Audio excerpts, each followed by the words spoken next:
ఎవరికైతే రుణమాఫీ అయ్యిందో మీరు దయచేసి రుణమాఫీ అయ్యి ఉంటే కింద కామెంట్ బాక్స్లో రుణమాఫీ అయ్యిందని తెలపండి. ఎవరికైనా మీకు రుణమాఫీ రాక మీరు రగిలిపోతా ఉంటే ఇక్కడ కనిపిస్తున్న నెంబర్కి అయితే ఫోన్ చేయండి. మీ సమస్యలపైన పోరాడడానికి ఒక అవకాశాన్ని మాకు ఇవ్వండి. ఇక ముచ్చట చూసుకుంటే మాత్రము రుణమాఫీ మాయేనా, భలే ఉంది ఇది.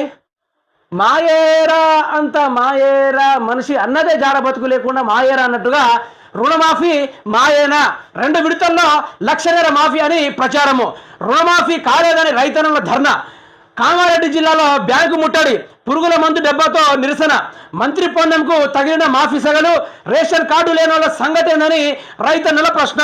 ఇక చూడండి, ఇక రేవంత్ రెడ్డి ఎంత దొంగ అంటే ఇక చెప్పదు. కానీ గతంలోనే కేసీఆర్ 25 లక్షల మంది రైతులకు, గత ప్రభుత్వంలోనే కేసీఆర్ ఏం చేసిందంటే 36 లక్షల రైతన్నులకైతే రైతు రుణమాఫీ 1,00,000